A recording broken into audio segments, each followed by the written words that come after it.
Ladies and gentlemen, Tati Avance here, and welcome to a new video. Now, last week we covered off how components work currently right now in game and how they will work in the future. If you haven't seen that video, check out the link in the description. Today, we're going to be covering off everything we can expect to see in the upcoming patch 3.5.1. It is a large patch. Just before we start, there are some winners from last week's video for the Game Glass giveaway. It's a program that you can install on your PC and then emulate the Star Citizen MFDs on a tablet or mobile phone. So the winners from last week's video are Snore Ripper, congratulations, well done. And the second winner was Darius Rozo. So if one of you are out there, if you send me a PM, I will send you the information on how you claim your key. I also have 2 more keys to give away in this video. Same applies from last week. Just like the video or dislike the video, leave a comment below, and I will announce the winner in the upcoming video. Just before we start as well, I do also stream on twitch.tv,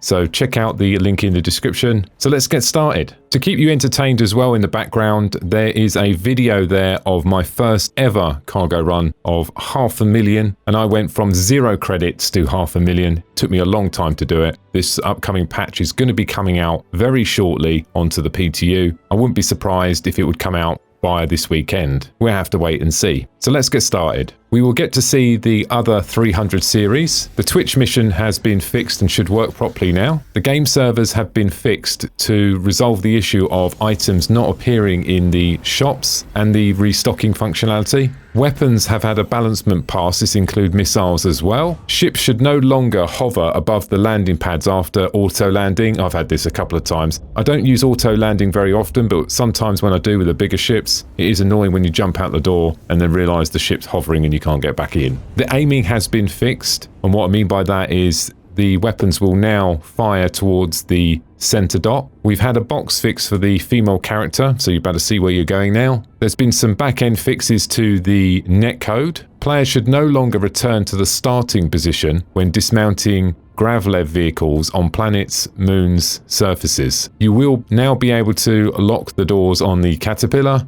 When you get killed by AI, you lose your crime stat and they will not shoot you again, because that's been a bit of an annoyance there. Area 18 has been fixed, so now when your ship spawns, it will be in the correct hangar. That was very annoying. I've been stuck there for like 20 minutes, half an hour a few times. Arena Commander rentals has been fixed. Avenger Titan cargo issue has been fixed. Drugs should no longer fall through the floor, which is great news. Me and Vet actually did do a drug run. We filled up the Constellation, and as we lift the door, all the boxes were on the floor, so that's a good fix. This is a really cool one. The ship loadouts should now persist. This means the ship's loadout will persist when you initiate an insurance claim via the terminal. Don't know if that's going to come at an additional cost yet. That's going to be in there as well. The R_display session info equals 1 will now show a QR code. You can press 0 to disable it. This helps them identify the bugs in the game by looking at the QR code at that time. There's an audio ambience pass for Echo 11. They've expanded the available locations where undefined materials can be sold and purchased. They've added several new ship items to the shops across the PU. I don't have a list of what they are as of yet, so we'll have to wait and see when we get into game. Added new buildings, lighting, decals, and updates to the LODs at Area 18. We did see a video of this a little while ago. The restricted area audio alarm should no longer keep playing. That's great news, because that did get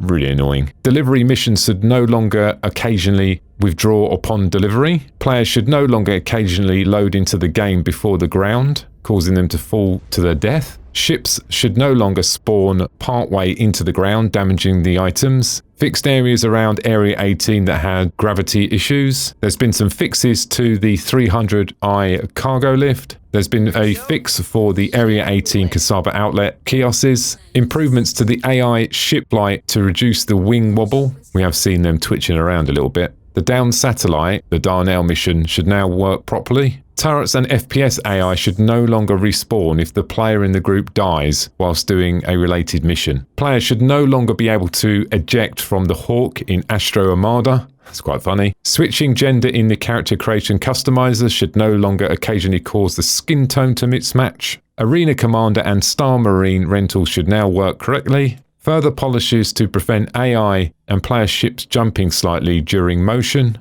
Added missing impact effect for the Cody pistol. Missiles should now constantly do damage. Fixes for the audio ambience at Lorville Security Customs. There's a fix in place for the scanning loop repeating in the mining mode. The Steel Stash mission marker should no longer disappear if the player dies during the objective. There should no longer be some missing shadows from the graphical settings, causing a film grain effect. Ruto's maintenance mission should now work correctly. Players should no longer get near restricted area UI warning when not near a restricted area. Glad they've done that one because that was quite annoying when you're flying through Area 18. Delivery lockers at Riker Memorial Spaceport should now constantly spawn boxes. There's a fix in place for the glass that disappears when dropped at the G-lock bar. Players should no longer be able to bypass transit system collision to get out of the train and walk around. The black box recovery mission should no longer be withdrawn if the player flies away with the box. Engaging the quantum drive should no longer cause the ship to reorient. The saving and logging out in the bed should constantly work now. Vehicles should no longer bounce and clip through the ship lifts. When firing your weapons, hits should now properly register and be accurate. The 300i should no longer experience improved acceleration at certain damage states. There's been a fix in place to stop yourself receiving damage while at the platform at Lorville. And the last one, which I think is probably quite a chunky one, the fixed weapons should now fire correctly. And that was a pretty game-breaking one for most people, I should imagine. As well as them changes, there are a lot of server crashes, client crashes, fixes in there as well. So overall, pretty impressive, quite a lot there. There'll probably be a few more things added to this over the next couple of days. It looks like they're in the filing testing stage, looking at the current patch notes anyway. So we should be seeing this, hopefully, I'm guessing, at the weekend. Let me know what your guess is. So out of all of them changes there, let me know which ones you're looking forward to the most. It's quite nice to actually get a patch between the quarterly patches, adds a little bit more content for us to play, and then we're just going to be looking forward to 3.6. So I hope you've enjoyed the video today. And the last thing on the agenda today, if you're looking to join Star Citizen, check out the link in the description below. That will give you a small amount of cash. Or if you're on the fence of thinking about getting Star Citizen later on down the line, it's still worth clicking on the link, getting the cash and claiming your name. And then later on down the line, if you choose to buy into Star Citizen, then at least you get your name. So that's it from me. I hope you enjoyed the video today. Thanks for listening, and don't forget to subscribe. Bye now.